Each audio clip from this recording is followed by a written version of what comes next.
Hello, all, and welcome to the Movie Bears podcast. I'm Brad Harris, and each week I'm joined by Husky Harry, huggable homos who love film, to dish up a little bit of movie news and perhaps a review of a film, either current or classic. With me, as usual, are my wonderful co-hosts, Jim Pliofko. Welcome. Thank you, and welcome to the podcast, everyone. And Will Lindis is here too. We wouldn't want to forget Will. Welcome, Will. Hey, thanks, Brad. Thanks, Jim. And hey, welcome back, listeners. All right. So, big show this week. We are going to be reviewing Birth of a Nation, the much talked about controversial film, not only because it's a very heavy possible Oscar contender movie. I don't know. We'll have that discussion. But also there's some controversy around the powers that be behind this film. We talked about it a few weeks ago on our show. I'm sure we'll revisit that discussion. But before we do that, we want to dish up a little bit of movie news. And how you guys feeling about just diving right in? Are we good? Yeah. Let's make this happen. Get right into it. Why keep them waiting? No? Move it right along with some movie news. All right, so Will, what's on your radar this week? All right. Well, unless you've been living under a rock lately, you've been hearing or you've seen some of the Disney live action films. We've seen a few that have hit the theaters, from Maleficent to Cinderella and The Jungle Book. And so they've got this slate of additional ones that have been announced. We've talked about Beauty and the Beast on this show. Well, they are the latest buzz from today is that the next one they're eyeing, or one of the ones they're eyeing, that is a live action remake of Aladdin, which was probably inevitable, considering they're basically going through all of their most popular movies and turning all of them into a live action film. Of course, Aladdin was going to be on the block at some point. But the name that's attached to it is the one that kind of has me, I don't know, maybe scratching my head a little bit. Apparently they've been talking to Guy Ritchie about doing the direction for this. Guy Ritchie, you might recognize him. He's the director of films like Snatch and Lock, Stock, and Two Smoking Barrels are probably his biggies. But most recently, he did the Sherlock Holmes movies and The Man from U.N.C.L.E. So unless they go in a very kind of action-packed direction with Aladdin, which, I mean, it kind of maybe lends itself towards in some ways, this feels a little off for a Disney film. I'm withholding judgment right now, although I'm very curious how this might work out. How do you guys feel about this? Yeah, I mean, we know that they're going to keep announcing these live action movies that they're making. Most of them remakes of previous animated movies. We've got Mulan coming, The Little Mermaid, I think, was talked about, and now Aladdin. As far as Guy Ritchie, I don't know. I mean, we'll see how his sensibilities will mix with the material. But, I mean, sometimes these things that sound like weird mismatches can lead to some wonderful things. So that's what I'm hoping for. I can't really prejudge it yet. I'll have to be honest, Aladdin is probably not one of my most favorite Disney animated cartoons. I know it's got some great music in it, but as far as the overall movie, it just was, I don't know.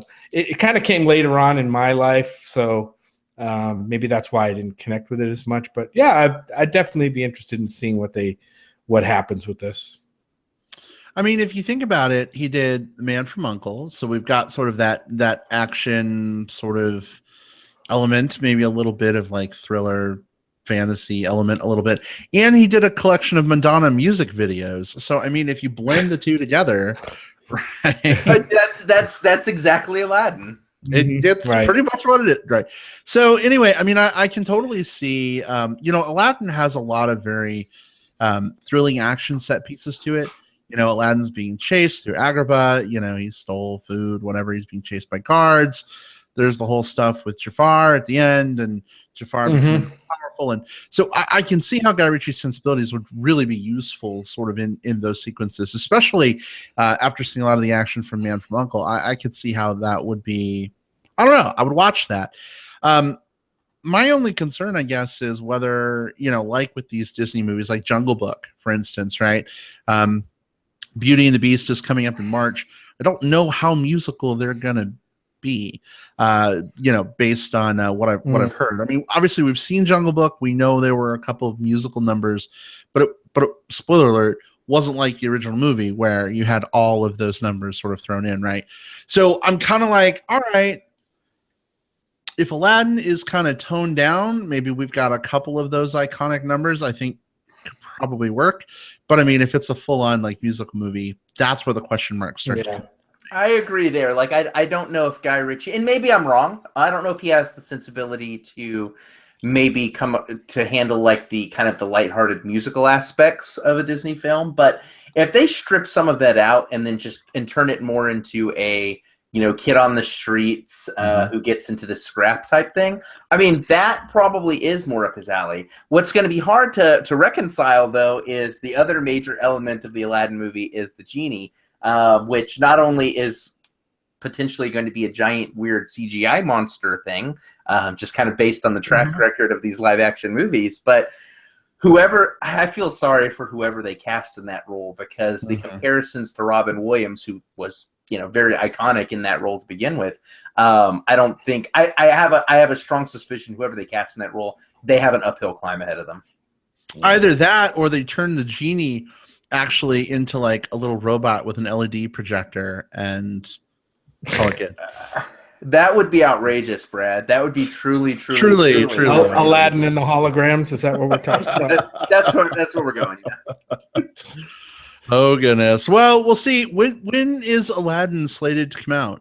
19? Oh, it's not even there yet. It looks like at this point it's still in the we're talking about it stage. Ah, okay. So I see. All right. We got some time. Interesting. And Guy Ritchie is putting out another movie that's kind of getting closer to that kind of adventure action story. Is King Arthur: Legend of the Sword is a movie that he's directing for release next year. So I'm sure that if this Aladdin thing happens, it'll follow right on the heels of that. Yeah, maybe that's the direction he's going. Maybe he's kind of taking some of the action-packed adventure and some of the and filing off some of the edges that he used to have to make something that's more family-friendly, which is perfectly fine. Yeah. I think what Disney is asking us to do is, I think they're just asking us, like, do you trust me? It's like, let me show you the world. It's up to us to take their hand and let them take us on a magical. I don't want to, Disney. I don't want to.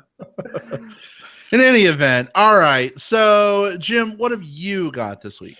I was scouring the news this week to come up with my bit, and if the Emoji Movie that they're announcing isn't enough to give me a movie chub, there is some Blade Runner sequel news this week, which sounded pretty interesting. As we know, director Denis Villeneuve is directing the Blade Runner sequel. Now, that's a sequel to the original 1982 Blade Runner movie, which I think we all kind of know and love that movie. I could watch that movie many, many times. He's also got the new movie Arrival coming out, which I know, Will, you've seen, so shut the hell up. But don't spill the beans on that one, but I hear the buzz is really good about that movie, and we're dying to see that one. So this guy is a director who we're watching, right? We've been watching him since Prisoners and Enemy and those kind of movies. So anyway, the new Blade Runner movie that he's working on now has an official name. Are you ready? Go for it. Blade Runner 2049. Ooh. I'm not sure about that title. It doesn't really fire me up. It sounds a little cheesy, but we know that the filmmaker puts out good movies. We don't have any plot details or anything, but the movie comes out like exactly a year from now. So October 2017. So they're making the movie now. There were some on-set photos that were released of the cast, not necessarily in character, but we got Harrison Ford, we've got Ryan Gosling in this one. Jared Leto, Robin Wright, Dave Bautista. So got some definite star power in the movie, and I'm excited, for that movie to come out next October, which by the way, makes it a candidate possibly for a film festival. I don't know. We'll see. I don't know if you saw, like, right as you announced the date, like, I got a stupid grin on my face. It's like, that's secret screening timing right there. Yeah. So, but it's very close to the festival, though, so I don't know about that. I've done that. They did a secret at Fantastic Fest is what we're talking about, and they did the secret screening of Gravity 1 week before Gravity opened 1 year. So it's at least on the table. There you go, Will. Put your Rapid vote. speculation a year ahead of time. I'm ready. Start it now. So that's my movie news. I know you guys are big Blade Runner sequels, sequel fans. Yeah, Blade Runner absolutely. fans. Yeah. I really enjoyed the original film, and being able to watch it again on Blu-ray has been kind of amazing. It's one of those films where, I don't know, I used to have a copy on like an old VHS that like had grooves worn in the tape or something, like would always get to certain parts and it's like all warped and distorted and cracking, and so being able to watch it, we watched it Jim, a couple years ago on Blu-ray. I think at this point. Probably gonna have to revisit, but I'm down for a sequel. Glad to see that Harrison Ford is involved, definitely, and you cannot go wrong with Ryan Gosling these days. Although I didn't see what was that stupid movie looking thing you were watching with Russell Crowe, The Nice Guys? Nice Guys. Yeah. I saw like 85 seconds of it and it looked really dumb. Maybe I'll go back and check it out. Give it a whirl. Give it a whirl. It's good. Oh, I definitely watched the whole thing, and I'm mixed on it. But all right. Well, but I do. anyway. But it didn't dampen my enthusiasm for Ryan Gosling. All right. Well, in any event, I do enjoy Ryan Gosling. So Robin Wright as well. Is she going to be a replicant? Do we know? We can only hope. Yeah. I hope so. We have here to speculate. So. Yeah. I really hope so. Yeah. I'm excited about this one too. Like, this is right now one of my favorite filmmakers. Like, gun to my head, if you have to you have to ask me to pick like one person to like competently shoot a film that I will enjoy. It's Denis Villeneuve. Like, this guy is like, everything he puts out is right up my alley. And like you mentioned before, he's already dipped his toes into sci-fi, and for me, successfully. So I'm excited to see what he'll do with this franchise. I love the names that are attached here. I love Gosling. He's great in things. Obviously, Harrison Ford. Brad, you're absolutely right. Robin Wright is just one of those people who just constantly impresses me. And she's another person that can do sci-fi very well with what she did with the Congress. So I'm all about this movie. I've also heard there's some. Jim, have you read anything about the virtual reality tie-in experience they're doing with this? No, not yet. So this is the one part that had me a little worried. They've announced that there's going to be some tie-ins to all those like virtual reality headset systems, like Oculus Rift and things like that. So they're going to tie some part of the experience into that, and I'm hoping it just means like there's going to be some sort of supplemental material there. Yeah. They've released absolutely nothing, just that the the filmmakers are partnering with the. I forget which companies it were, but the ones that do the virtual reality stuff. So hopefully it doesn't turn into a weird gimmicky thing. I think that's the one thing that could tank this otherwise promising film. Not knowing how they would do that, I hope they keep it, separate from the film and like you said, some kind of bonus content or something. But yeah. Anyway, that's my news bit. Oh, and I'm pumped for Black Mirror season 3 next week too. Oh, is that next week already? Well, the 21st. That's awesome. Yes. Can't wait for that. All right. Yeah. Excellent. Well, guys, we are 20 minutes in and we still have a movie to discuss. Believe it or not. Are you guys down for a discussion of a new movie that we are excited to talk about? Let's make this happen. Yeah. All right. Then, for those of you who may be new to our format, we know some of you are new. We welcome you with open arms. Thank you.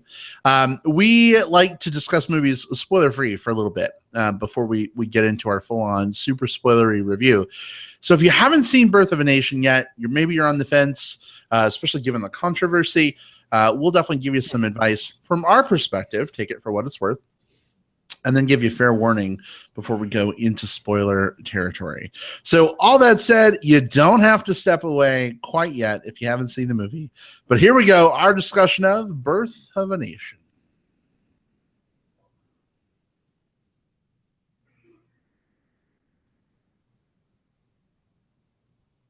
So, Jim, why don't you give us a little bit of an introduction to this movie, whether you think it's, especially given the controversy, worth checking out, if we should skip it. What's your thought here?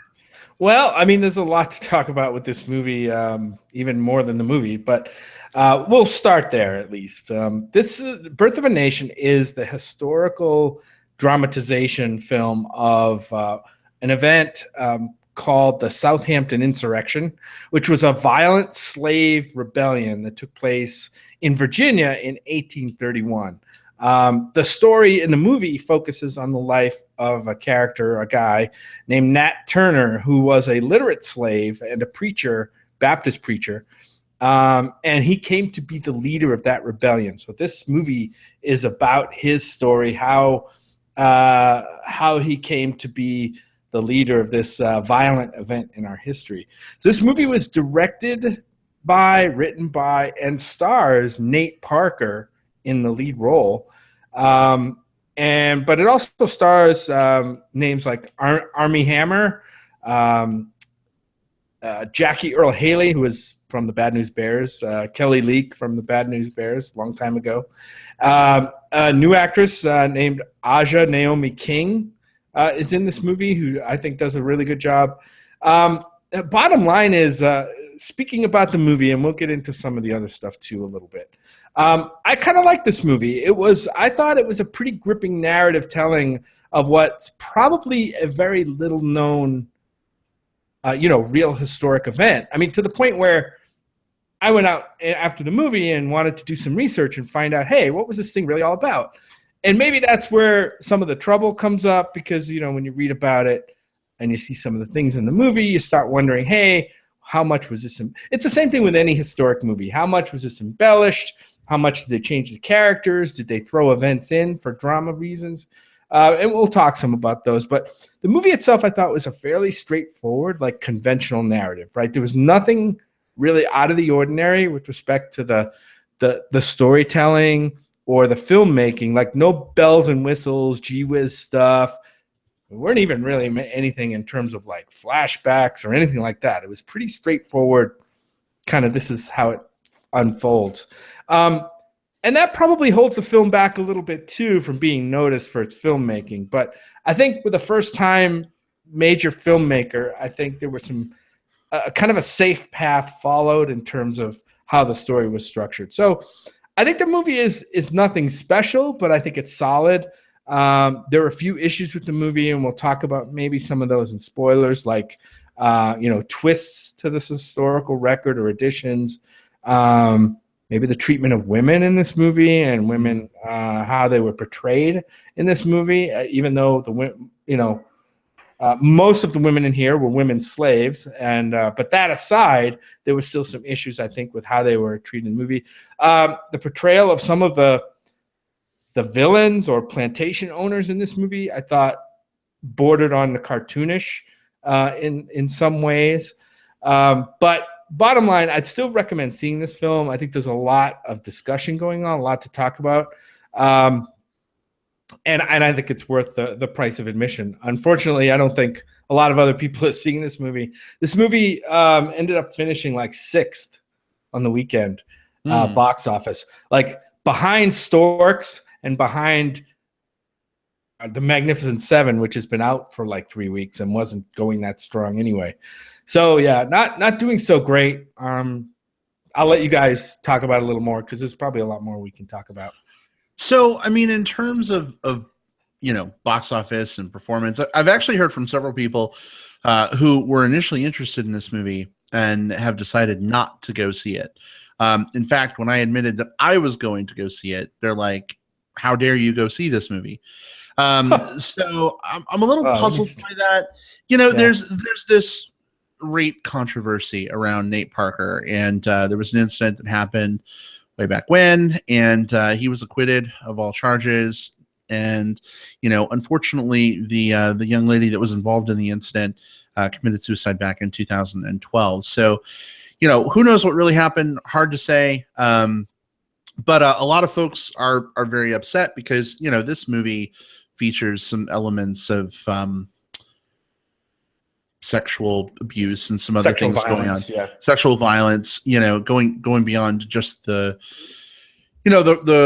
racial subjugation is part of that. So, a lot of folks are just like, I'm not going to go see the movie. He's a terrible person. I'm not going to give him any money. And so, there's that. And I understand that we kind of talked about that, but I wanted to see this movie anyway, because I think it's an important film. And having seen the movie, now even more so, I think it has a lot to say, I think, about the current state of things in the United States right now. Some unfortunate things that I think are real and still happening. And we can talk more about some things in spoilers, but I was kind of comparing this movie to 12 Years a Slave a little bit. And I actually like this movie more. I feel like it doesn't feel as like smarmy, if that makes sense. Like, it feels a little more realistic. It feels a little more grounded. It doesn't have like, an all-star cast like popping up. Like, you don't see Leonardo DiCaprio as a, slave owner or something. He doesn't. No, I'm just saying, like, I'm using an example. Yeah, like, I got you don't see like a big, huge name, you know what I mean, like Leonardo DiCaprio or someone like that pop up, which to me I think is kind of distracting. You have some folks in here like Armie Hammer, for instance. Obviously, he's done some other things, but I didn't even realize it was Jackie Earle Haley until, Jim, you like turned around. You were like, "Oh my God, it's Jackie Earle Haley." So I like that I was like not focused on like the star power of the cast, and I was more focused on like, the actual power of the story in this film. So I don't know. I felt like it had more gravitas for me. Maybe I was able to kind of set some of the controversy aside, but I think enjoy is the wrong term for this movie. I think I really appreciated this movie and what it had to say. It didn't feel as long as the movie was to me. I mean, it definitely sort of kept me enraptured and ensorcelled, whatever you want to call that. I think we had some really great performances from Nate Parker, especially. So, I mean, I'm on board with this movie. I definitely recommend that it be seen, controversy aside. But Will, what's your thought? Yeah, first of all, you hit on a really interesting point about kind of the meta narrative behind this film. This film, first of all, became like the kind of the next big hyped thing out of Sundance when it was, it was a prominent film featuring, written, directed, produced, and starring by a black actor right around the time that the hashtag #OscarsSoWhite was a thing. But then the meta narrative shifts with the sexual assault allegations and everything that came out afterwards. So you've got these two competing things, which I think you're right. A lot of people have said they're not going to go see it. I think it tanked the marketing too. You saw a lot of screenings, especially at like festivals and stuff like that, disappear kind of in the last couple of months. I don't blame anyone if they say they don't want to see this film for those reasons. Everyone has their own line in the sand, and in terms of like who they want to support with their money. And if someone says to me, like, I just can't do it, I 100%, I get it. I totally do. But for me, I'm with you as well in that, like, out of Sundance and just all of that hype that came along with this one, I wanted to see it and I wanted to judge it myself. And for me, this is a film where I think the story eclipses the execution of the film. I think that this is a project that Nate Parker is extremely passionate about. This was a passion project for him, and that passion bleeds through on the screen. especially whenever he has like rousing monologues or anything along those lines. Like I think that's where this film is at its best, or even spots where it gets into, and we'll talk about these more specifically later, but like kind of more brutal moments. I think that kind of raw edged passion is important for this film. For every success it has, for me, it also has several flaws too. It's a very rough around the edges product. This is a film that is not very clean, not very well polished and produced. And in some cases that can be a benefit. In some places it actually is a hindrance. There are several shots in this film that look like it's actually going kind of for the Oscar motif. Certain shots of like the cotton fields and things like that. They look like something. Those were added, Will. Yeah, they were. Those were added post Sundance, actually. And see, the thing about those is I hear that and it's like, you know, those actually were bothersome for me because those did not feel like they fit in this film.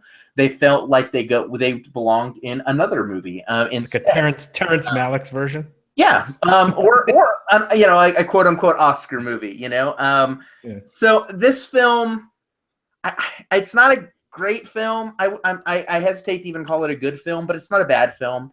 When it's at its best is when it's really like kind of going over the top. That's when it really lets its passion show. It's a modern version of Braveheart is the best way to describe this film. It takes a historical figure and it elevates him to sort of a mythological status.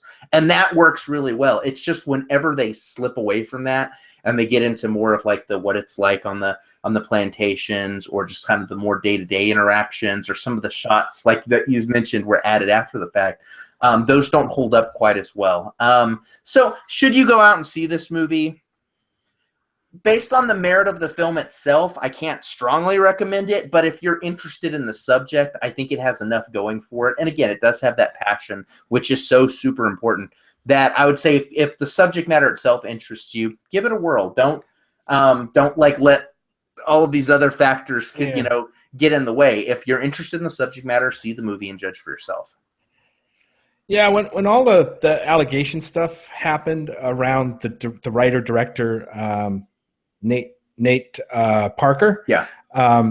I didn't want to. I knew we'd be seeing the movie. I didn't really dig. I didn't do a lot of digging before the movie about that case. I mean, I saw it, I recognized it, but I didn't dig into it too much. I knew the basics, and I also knew that back at Sundance in January when this film premiered, a lot of that stuff had not come out yet, even though it happened in 1999.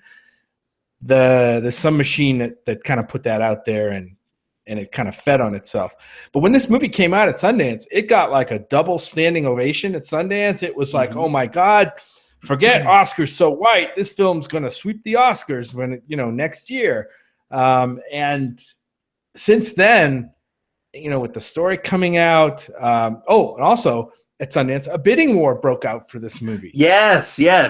Netflix spent $20 million to buy this movie, the most ever spent on an independent movie project to get it out there. So its status in the movie world has slowly been eroded by a lot of this other stuff that's going on, whether it's wrong, true, not true.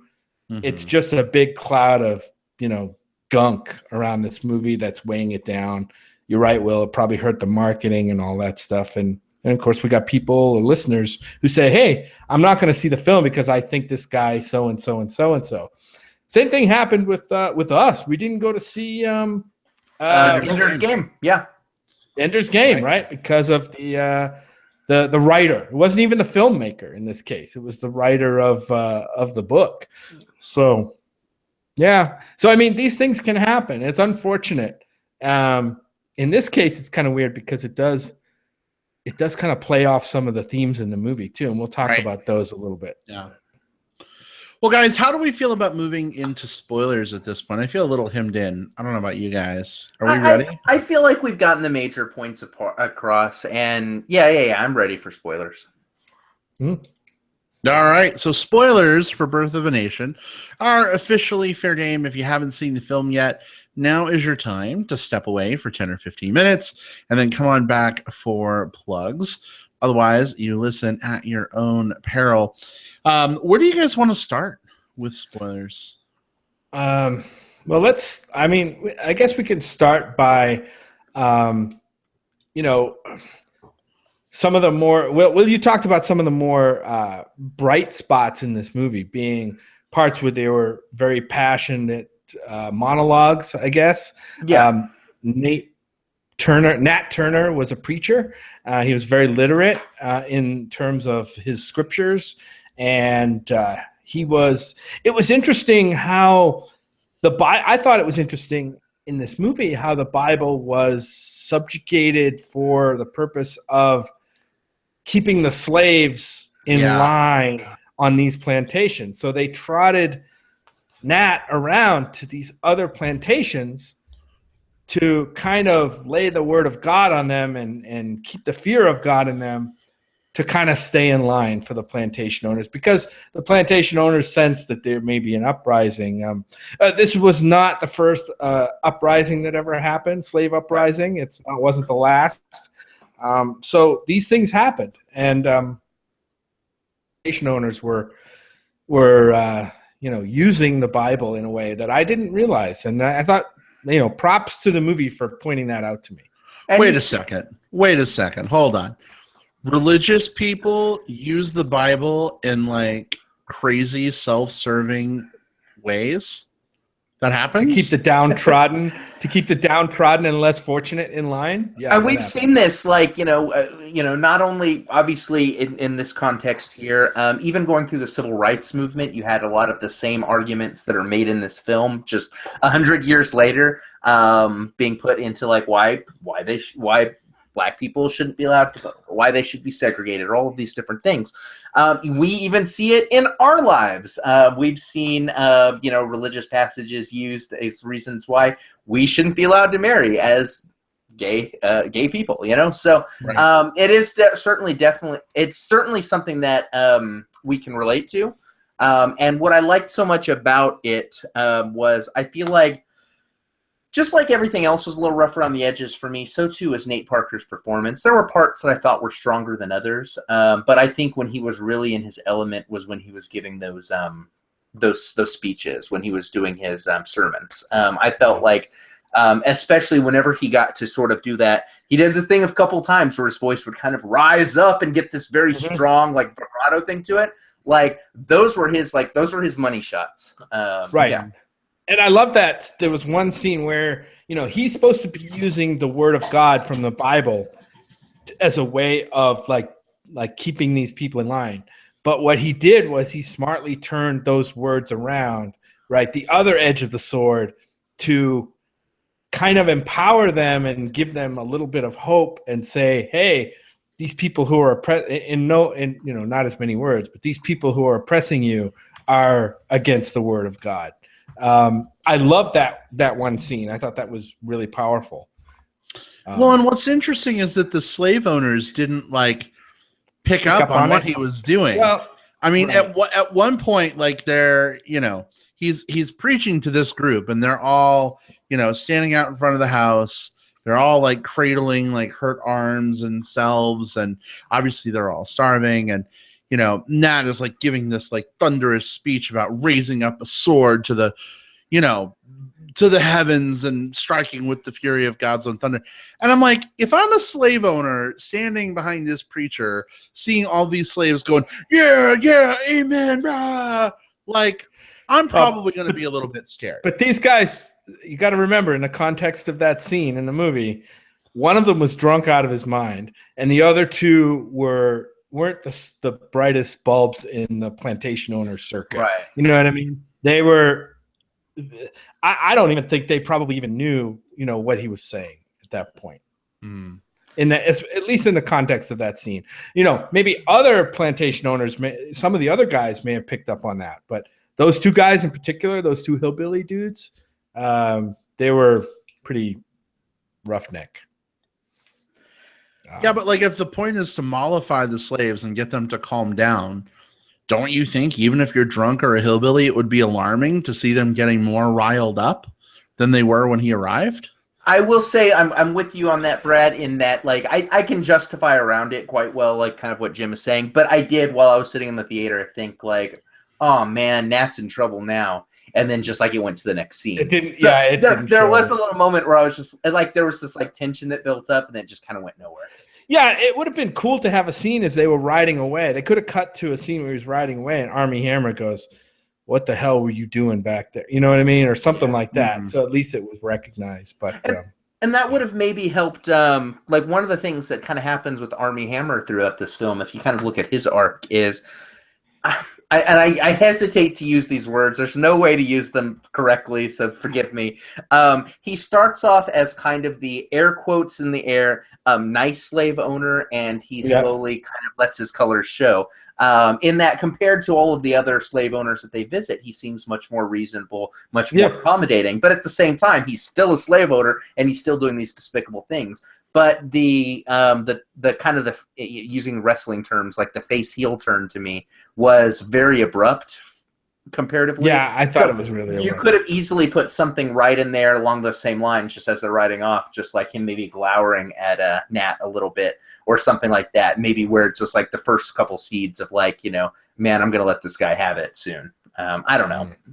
Yeah, it seemed a little abrupt, as did Nat Turner's decision to lead an actual rebellion, right? Obviously, he was beaten. His wife was raped in this movie, right? So, and that was problematic for a lot of people who know the history. I don't know a lot of it, but I was reading about it, and supposedly that never happened. So, it didn't. It was not. Yeah, it was not part of the narrative of him uprising to do this insurrection. So that became problematic for a lot of the people, especially given, Nate Parker's trouble with rape convictions, right? Here he is using.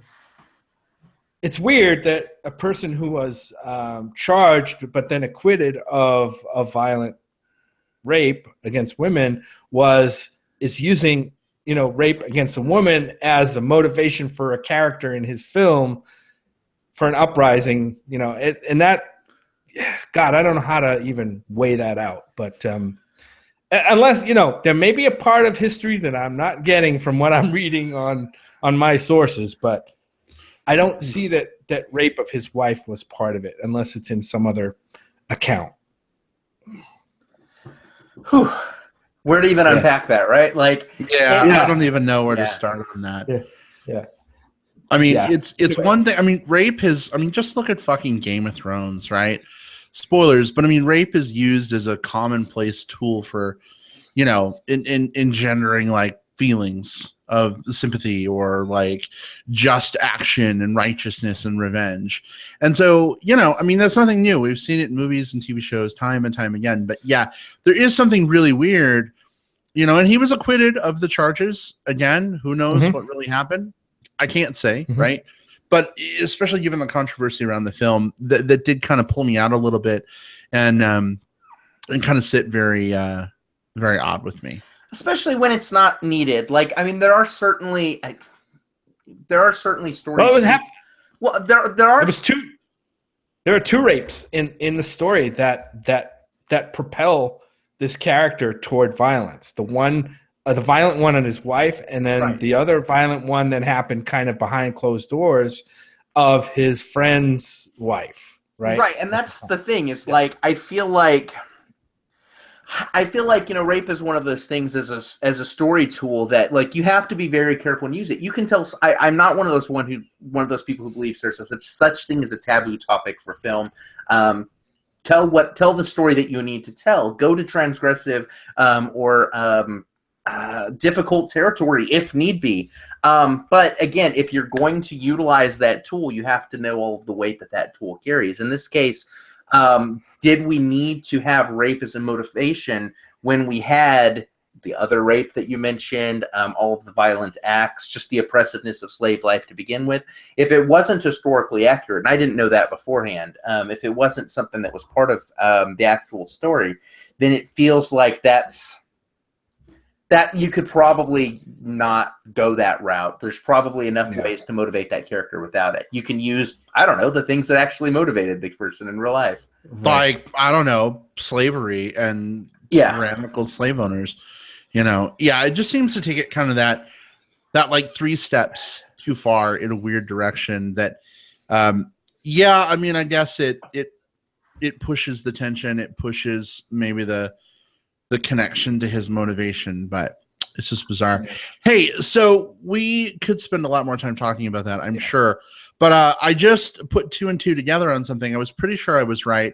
I was just looking it up, and I am correct. So we here at the Movie Bears podcast are big fans of Doug Langway and his Bear City movies. And one of the evil slave owners, the one that had a high voice, talk like this, the bearish one, I was like, oh my God, I know that guy. He's totally in Bear City too. And then I was like, I'll check when I get, out of the movie. And then I forgot to go back and check. Sure enough, it is Jason Stewart who played Scott O in Bear City 2. Scott O is like the host they bring in for like Fred's documentary, and he's like self-involved. He steals the show. Oh, he steals the show. Interesting thing. I didn't realize that connection either. So thank you for making that. Was my favorite part of the movie. I thought, or at least let me rephrase it. He was my favorite performance of the movie because he just tackled it like he was. It was over the top and a little bit cheesy, but in all the right ways. Like it was actually the direction I wanted this movie to go a little bit more. Like I felt like. You made a comparison before to 12 Years a Slave. I like 12 Years a Slave much better, but I feel like where this film was weighted down was the things where it did a little bit more, like if you're too close to that territory. His performance, Jason Stewart's performance, is almost a little bit more like something you'd see in like Django Unchained. I liked if it had veered a little bit closer to that territory, just not quite as Tarantino. I think this film could have found its sweet spot. Well, and I think that character and the way Jason Stewart portrayed him felt pretty authentic to me. Like, I mean, hell, I know Southern guys right now that come across like that. Maybe not necessarily, towards African Americans, but I mean, certainly with gays. You know what I mean? And I don't know. It was a little chilling in a way. So I was impressed with his performance. I was happy to see him. Is he a bear in real life? I don't even know. I mean, I don't know that it matters. But. Yeah, he's done a few. If he's not, he's definitely like an ally. Not only doing those movies, but he was in Tangerine and he was in Love Is Strange. So he's got Yeah, I'm super impressed that during the movie when you leaned over to me and said, "That's the guy in Bear City 2." I'm like, "What? Good catch." Yeah, because I know. I didn't catch. I was just like, I like this guy. So cool. Yeah. All right. That was very cool. Well, thank you for the kudos. I appreciate it. Yeah, good on you. We're getting close to wrapping up here our discussion on Birth of Nation. Anything else you guys want to talk about? Without going into the actual specifics of it, because I think it would be good to kind of leave this unspoiled, like let someone just kind of experience it. I really did like the final shot. The final shot was really darn good. Just sort of like it helps add some like contextualization to maybe the legacy of what Nat Turner's Rebellion did. So very beautifully shot, very well executed imagery. Wait a second. Did you just say well executed? Well executed. Not that. Not that. I'm right after that. I know what you mean. I'm just giving you hell. Yes, you know what I'm talking about. I thought it was a great shot. Yeah, I agree. Definitely kind of artsy, but I dug it. I like how it kind of sets up some of the ramifications of what happened. Because I think, if you end the movie sort of where it ends, it's kind of like, well, Jesus. So it kind of adds a little bit of a note. Remind me, give me a reminder of what. All right, this is a super spoiler warning. Yeah. I didn't know we had such a thing. Zoom in on the boy's face, and then you see slightly older, and then it zooms out, and he's fighting in the Civil War. Oh yeah. As an adult, yeah. I thought it was a neat shot, sort of a trick shot. I think that's but it was a well executed shot. It didn't feel like it didn't feel like one of the shots that I've seen in 12 Years a Slave. Like it felt very unique, and it felt very situated within what story they were telling here. And that's what I like so much about it. If only it weren't preceded by that whole Terrence Malick vision of Nat as a young boy, now with the vision of him as a strong warrior standing together. That was a little. I would have even been okay with that more if they had veered more into it, to be honest. I felt like the cutscenes that they had with the weird little dreams and stuff like that there weren't enough of them to really make them make sense in the story. Right. It's you either cut them out, or for me, I would say cut out the stuff that they added later, like the fields of cotton and all of that, and veer more into kind of the weird shit. Let this one tell its powerful story in a much more intriguing and not Oscar grabby way. And I think that I would have loved it more. No. It does get 1/4 point for finishing in under 2 hours. Yeah, that's always in my book, right? Yeah. I'm I saw this movie playing, and I'm without even looking at the length, I'm oh my God, this thing sounds like it's a freaking 3-hour movie, right? Birth of a Nation. Heck, the original D.W. Griffith movie, I think, is 3 hours long or something. It's super long. And what do you guys think about that, by the way? Why would they co-opt another movie's title? Oh, intentionally, because the first one was, if the Birth of a Nation is kind of known for, amongst other things, just how if you go back and watch it now, it's that's pretty damn racist. So brutal now. Yeah. So it's basically co-opting that and saying nah, that's not the Birth of the Nation. That other thing, this is kind of what happens. This is the birth of our nation. So I liked it. I love the idea of co-opting something, especially if it's to make a point or to drive home a message. I think that's what they were doing here. Right. Yeah. Like I said, unfortunately, I think this movie's, as far as its Oscar chances, I think it's probably going to get buried. I don't know if it's going to get any attention come Oscar time. Probably too bad, but maybe the hype at the beginning was already too. It was kind of first out of the gate, so the hype was probably a little overdone. All right. Well, I think that wraps our discussion on Birth of a Nation. We'll kick into some quick plugs. Hey, for those of you who are also fans of Movie Bears Podcast TV, you'll have noticed for the past month or so, we've been on a bit of a hiatus due to our crazy schedules, a lot of it being my crazy schedule, unfortunately. But we're excited to return next week for our big fall TV extravaganza. We're going to be talking about all the great shows that are back this year, as well as some of our favorite new shows that are premiering as well. So if you have been missing your every other weekly dose of MBP TV, not to fret, we are returning. You can catch us Tuesday night, October 18th at 6:30 p.m. PST, bringing you all our TV goodness that we can muster. Jim, what have you got? I'm just guessing, but you guys are probably going to hit shows like Westworld, maybe Luke Cage. Maybe. Luke Cage. So that's good. Good on you guys. I think there's been some great TV that's starting up in the last month or so. So man, that'd be worth listening to. Everything's coming back, and some really cool stuff is coming. I don't know how great those shows are that I just mentioned, but they'll be worth talking about. Let's put it that way. All right. Jim, what have you got this week? I went back and watched a classic movie, guys. I went back and watched, because we watched Hell or High Water twice, and I got my Jeff Bridges kick. I went back and watched The Last Picture Show. This is a film from 1971, Peter Bogdanovich. It's actually was done in 1971, but it's actually set in 1951. So I would say it's kind of a slice of life movie about a group of teenagers finishing high school in a small, dying Texas oil mining town in the early 1950s. So good. I kick myself for not seeing this movie earlier. It's right up my alley. It's a very poignant character drama.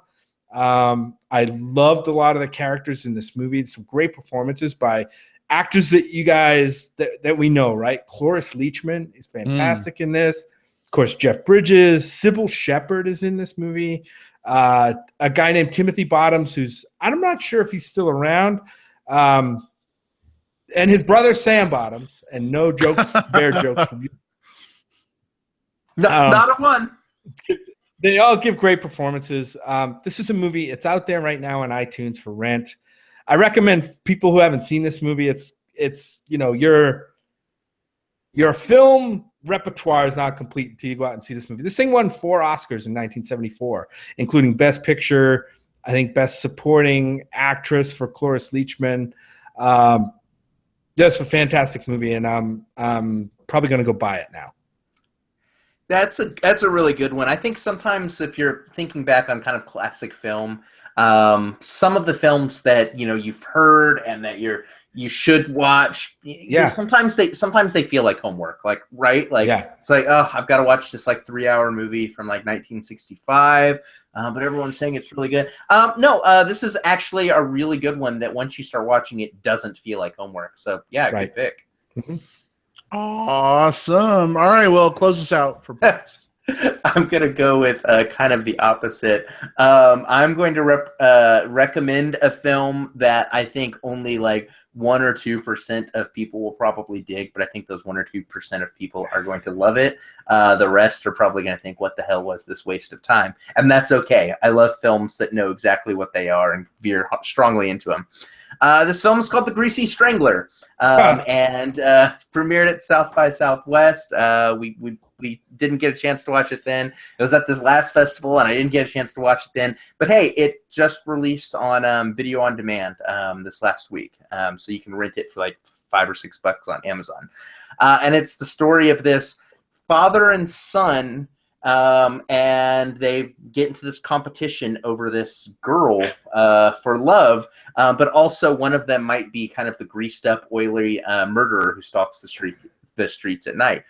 Best way to describe this film is if Todd Solondz did a remade Napoleon Dynamite, kind of that style of stilted dialogue and just awkward clumsiness, but with all of the things that Solondz, like the raunchy stuff that Solondz does in his film. Right.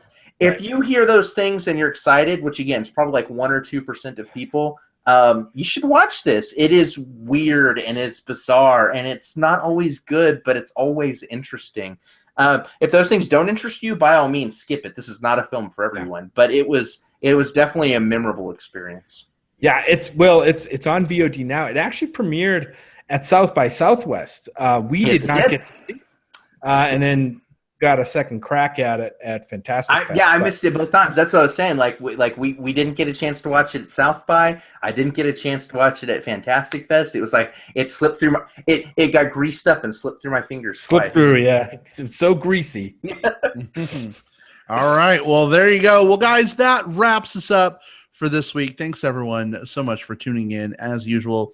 Jim and Well, thank you as always for the great conversation. Love doing this with you guys so much. Yeah. Guys, have a great week. We will see you next week for Shin Gojira and our favorite movie, Monsters. That's going to be a fun discussion. So, if you get a chance to see the new Godzilla movies in theaters, Jim, remind me, it launches Tuesday for just a few days, right? Coming up? It's actually launches this week on Tuesday. Yep.